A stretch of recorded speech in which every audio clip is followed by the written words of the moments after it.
मुस्लिमों से डर है? डर है ये है। हाँ। क्यों डर है? नहीं, वो आतंकवादी है। हाँ। मतलब मुस्लिम आतंकवादी है? ये है उनका जो धर्म है आतंक का है एकदम। मोहम्मद अली जिन्ना की महत्वाकांक्षा थी तो हिंदू महासभा के नेताओं की भी महत्वाकांक्षा थी।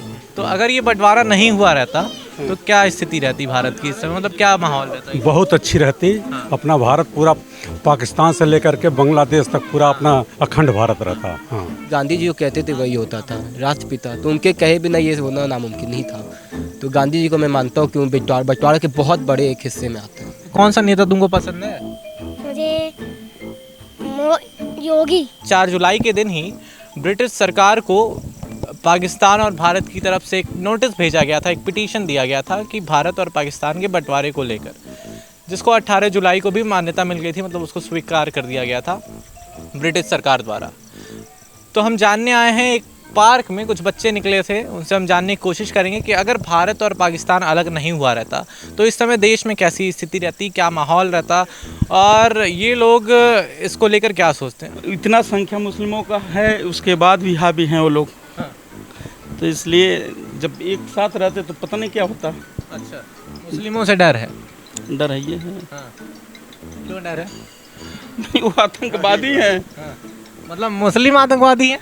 ये है उनका जो धर्म है आतंक का है एकदम। भारत की स्थिति बहुत ज़्यादा नहीं अलग होती, लेकिन क्योंकि हमारी ज़मीनें बढ़ जाती, वहाँ पे जितनी ज़मीनें और बहुत फर्टाइल लैंड है, उनको वहाँ पे बहुत फर्टिलिटी होती है। वहाँ के एग्रीकल्चरल सेक्टर भी बहुत ग्रोथ है, इंडस वैली सिविलाइजेशन भी अपने एरिया में होता है, which would be very helpful for us. जब पाकिस्तान भारत से अलग हुआ, कुछ परिस्थितियां थीं और परिस्थितियां रचित की गईं और कुछ समय के साथ वो स्वयं रचित भी हो गईं। मोहम्मद अली जिन्ना की महत्वाकांक्षा थी तो हिंदू महासभा के नेताओं की भी महत्वाकांक्षा थी, और सबने अपनी महत्वाकांक्षा की पूर्ति के लिए इस तरह के निर्णय पे हस्ताक्षर किए। इसमें आप एक तरफा किसी को न दोष दे सकते हैं और न ही किसी को क्रेडिट दे सकते हैं। तो अगर ये बंटवारा नहीं हुआ रहता तो क्या स्थिति रहती भारत की इस समय, मतलब क्या माहौल रहता? बहुत अच्छी रहती। अपना भारत पूरा पाकिस्तान से लेकर के बांग्लादेश तक पूरा अपना अखंड भारत रहता। हाँ, अखंड भारत रहता। मतलब ये जो बंटवारा हुआ ये गलत था? बहुत गलत था ये। हाँ, ABCD सुनाओगे? हाँ। सुनाओ। वो A B C A B। वैसा तो वो नहीं मानते कि हमारा धर्म कुछ ऐसा सिखाता है। वो कैसे कहेंगे, कोई अपना दही थोड़ा ना कहेगा कि हमारा दही खट्टा है। वो लोग कहते हैं कि कुछ हैं, कुछ लोग हैं, लेकिन वो इस्लामिक नहीं, और जो ऐसा करते हैं वो इस्लाम को नहीं मानते हैं, इस्लाम के नहीं है वो। बाकी आता है नाम में तो आते हैं मुसलमान ही। से इंडिया को एक प्रॉफिट मिलती कि एग्रीकल्चर सेक्टर में इंडिया का प्रॉफिट होता है, due to access of land India में ये भी प्रॉफिट होता कि इंडस्ट्रियल रिवॉल्यूशन के चांसेस थोड़े बढ़ जाते। वल्लभ भाई पटेल, पंडित नेहरू के भी सिग्नेचर थे और जिन्ना के भी सिग्नेचर थे, तो बराबर जिम्मेदार थे दोनों लोग, और सहमति बनी तभी बंटवारा हुआ। धार्मिक आधार पर हुआ, इसमें कोई डाउट थोड़ा है। हाँ, धार्मिक आधार पर होना कहाँ तक सही? वो बिल्कुल गलत था। वो तो वहाँ पर कितने पाकिस्तान में बंटवारे की वजह से हिंदू का कत्लेआम हुआ, क्या हुआ। हाँ, किसके साथ आए हो यहाँ पे? पापा के साथ। अच्छा, ये बताओ कौन सा नेता तुमको पसंद है? मुझे योगी। योगी पसंद है? क्या नाम है योगी का पूरा? योगी। योगी का पूरा नाम क्या है? नहीं पता। लेकिन वो लोग तो सीधे ये कह के साइड कर देते हैं कि जो ये ऐसा करता है वो इस्लाम को नहीं मानता, वो इस्लाम को जानता ही नहीं है। गलत काम करके कोई कहता है क्या हम गलत किए? अगर आप गलत कहोगे काम किए हो तो आप बोलोगे अपने मुंह से गलत किए नहीं।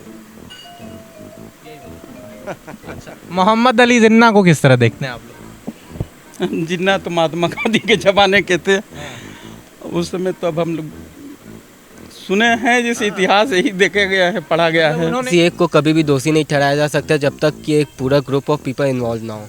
गांधी जी, नेहरू जी, जो भी उस समय जितने भी बड़े लीडर थे, सबके एक्सेप्टेंस से यह हुआ था, तो किसी एक को नहीं कहा जा सकता। बंटवारे के अलावा कोई रास्ता नहीं था। लाखों लोग दंगे में मारे जा रहे थे। नोआखाली का दंगा चल रहा था, पाकिस्तान के पंजाब प्रांत में, सिंध प्रांत में दंगा चल रहा था।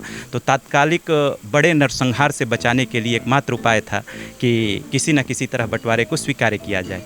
जहाँ तक रहा प्रश्न कि अगर बंटवारा नहीं हुआ होता तो क्या हुआ होता, मेरे समझ से व्यक्तिगत जो राय है कि अगर बंटवारा नहीं हुआ होता तो भारत दुनिया का एक बहुत ही बृहद जनसंख्या वाला, जैसे कि पाकिस्तान में नहरों का जाल है सबसे अधिक दुनिया में, तो सिंचाई के लिए पूरा पाकिस्तान आबाद है, पैदावार के मामले में आबाद है, तो कृषि के मामले में विश्व गुरु रहता भारत। वैज्ञानिक पद्धति भी अगर देखेंगे तो भारत में नंबर 1 रहती। अगर दुनिया में देखें तो तीसरे नंबर पर भारत की जो रक्षा पक्ति है और पाकिस्तान की 5वें नंबर की है, और दोनों न्यूक्लियर वेपन से संपन्न राष्ट्र हैं। अगर एक में रहते तो शायद रशिया और अमेरिका हमारे पीछे रहते। क्या करते हैं मोदी जी? और पूरा पार्क बनवाते हैं। पार्क बनवाते हैं। और योगी जी क्या करते हैं? लोगी जो गोरखपुर में आते हैं गोरखपुर में आते हैं क्या करने के लिए? पूरा सफाई करने के लिए, पूरा जमीन बनाने के लिए। राजनेताओं को क्या दोष दिया जाए, समाज की भी गलती है, समाज का भी दोष है, क्योंकि समाज प्रेरित करता है, उस तरफ उन्मुख होता है, उसी तरफ हमारे राजनेता जाते हैं। अगर हम सांप्रदायिकता की तरफ बढ़ रहे हैं तभी तो उसको प्रोवोक उनके द्वारा किया जा रहा है। आज हमारा रक्षा बजट पाकिस्तान से लड़ने के लिए ही बहुत बड़ा अमाउंट हमारी जीडीपी का रक्षा बजट के रूप में जा रहा है। उसी तरह से पाकिस्तान की जीडीपी का बहुत बड़ा बजट भारत से लड़ने के लिए रक्षा बजट के रूप में जा रहा है। अगर इसको हटा दिया जाए, केवल लड़ाई को हटा दिया जाए, तो शायद शिक्षा में, रोज़गार में, गरीबी हटाने में बहुत बड़ा हम बजट खर्च कर सकते थे और उससे देश के नागरिकों का विकास होता, सामान्य जनमानस का जीवन स्तर और ऊँचा होता। तो इस तरह से क्षति दोनों तरफ है, और जब समझ आ जाए लोगों को, नागरिकों को, तो निश्चित रूप से हम प्रगति की ओर उन्मुख होंगे। क्या नाम है आपका?